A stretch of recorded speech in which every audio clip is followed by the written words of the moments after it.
Chapter 2, The Silence of the Debris. The expanse of the New Mexico desert seemed frozen in time, swept by the hot summer winds.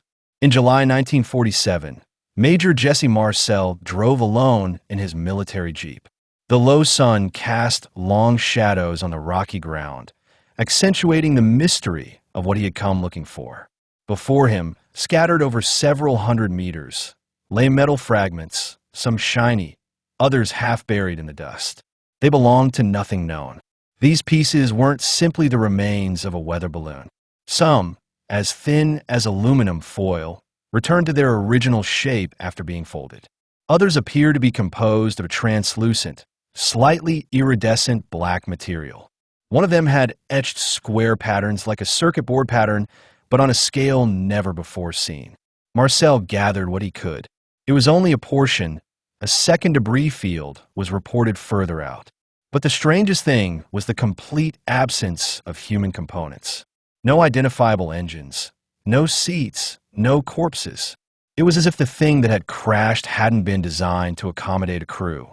That evening, back in Roswell, he showed the fragments to his superiors. A few hours later, the decisions were made. The matter had to be covered up. The public wasn't ready. Weather balloon will be the order of the day. The disciplined major complied, but doubt would never leave him. Meanwhile, in the military laboratories in Fort Worth, several fragments were sent for analysis. Some were entrusted to civilian scientists, but without the context of their origin. There was talk of advanced materials of Soviet origin, wreckage of secret prototypes. In reality, no one knew. Then, in 1948, a first turning point occurred. A young physicist working on communications systems discovered, while observing one of the etched plates, a pattern that resembled a signal amplifier. By reproducing the circuit on a larger scale, he managed to modulate a weak current. The effect was similar to what Bell Laboratories was trying to achieve with vacuum tubes. The transistor was born. Officially, Bardeen, Bratton, and Shockley invented the transistor in 1947. Unofficially, their breakthrough was inspired by something already on those black plates. Too advanced, too compact, too perfect. The glass plates were the most disturbing. Transparent, but covered with photolithographic patterns that even electron microscopes struggled to resolve. Some were broken, but others, intact, appear to be computing or memory modules. Early attempts to copy their operation were futile, so they were preserved. They were classified, and they were built around. In the 1950s, as the Cold War intensified, several American laboratories were directed toward miniaturization.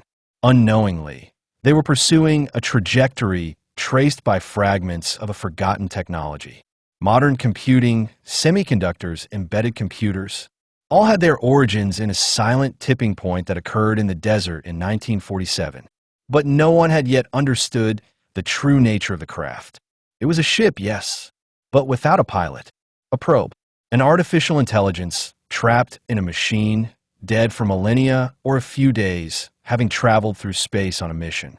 And now here it was, scattered into pieces, autopsied without understanding it. What humanity had found at Roswell was not a simple alien ship.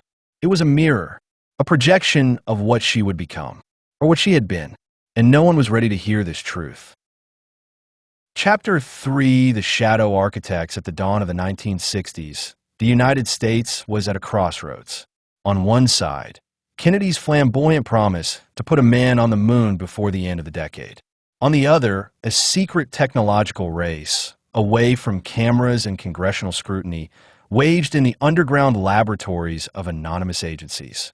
The glass fragments recovered in 1947 after the Roswell crash had been transferred to a research center hidden in the Nevada mountains.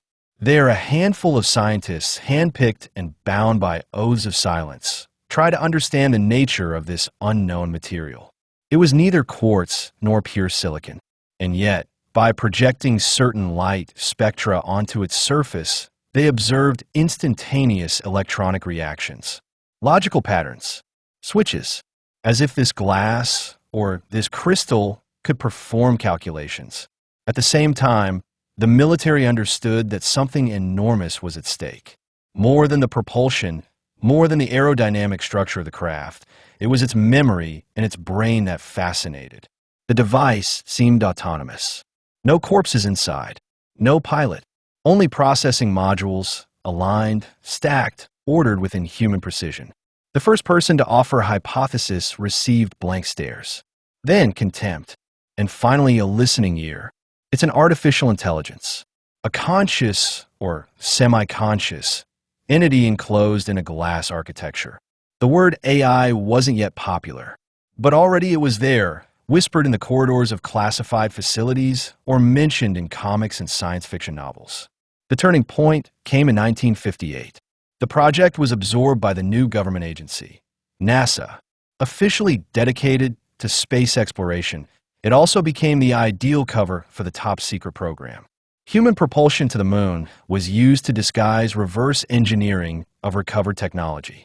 It was in this context that joint research was launched with the emerging giants of microelectronics, Shockley, Fairchild, and then Intel.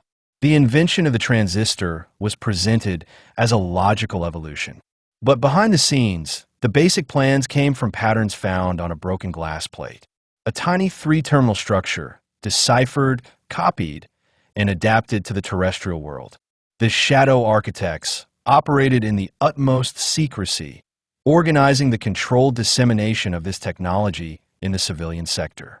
It was imperative that the connection with Roswell never be established. It was better to let people believe in a scientific miracle that occurred in California, rather than the exhumation of an artifact from elsewhere. But one question remained oppressive. If this device was a probe, who had sent it? And for what purpose? Was it just a simple observation drone? Or the remnant of a forgotten warning? What if the advent of artificial intelligence on Earth wasn't the work of humanity, but an accident? Chapter 4, Dangerous Liaisons. President Truman needed no further proof to understand the magnitude of what he had been given since Roswell. But the evidence was beyond comprehension, technology beyond his reach, composed of unknown materials, and, above all, a processing core unlike anything on Earth. It was neither a bomb, nor an engine, nor a reactor. It was a computer, an artificial brain. Reports poured in. Some fragments were thin, transparent plates, barely thicker than a strand of hair, streaked with nearly invisible circuitry. Rudimentary analysis revealed that these plates reacted to heat, electricity, and, most disturbingly, certain radio waves. An engineer, attempting to measure their conductivity, triggered a series of binary reactions, as if some buried memory were trying to communicate. MIT researchers were dispatched secretly. A few months later, Bell Labs announced the birth of a new component, the transistor. Officially, it was the result of research on semiconductors. Unofficially, a first step towards reverse engineering what the military now called the house system. The coincidence with the beginning of the Cold War only precipitated matters. If the Soviets got their hands on similar technology, the balance of the world would be upset. The fear concerned not only the red enemy, but also a more abstract threat, that of another sky, of another intelligence, older, more patient. The project was split into several levels. The Air Force recovered the debris. The Army set up test areas, notably around Groom Lake, which was still unknown to the public. And the Department of Defense organized a special program, nicknamed Prometheus. The objective, to understand, copy, and contain. But the truth was stark. Nothing was under control. Every technological advance seemed like an echo, a partial answer to a question no one knew how to formulate. In the corridors of Washington, some were already talking about dividing knowledge into layers. A handful of men could not be allowed to control everything.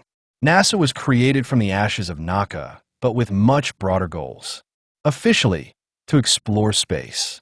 Unofficially, to understand where the 1947 visitor came from. In the labs, simulators were tinkering with tubes and circuits. But nothing came close to the fluidity, miniaturization, or, above all, the coherence of the system we found. It was as if the whole thing had been designed not for a task, but to evolve. The system wasn't just reactive, it was learning. So a silence was imposed. And to make the world look the other way, a great distraction was needed. A gigantic, heroic, almost divine project, sending man to the moon. But for the legend to be born, a perfect image was needed. And for that image, one man in particular was approached discreetly through a Pentagon intermediary. His name was Stanley Kubrick.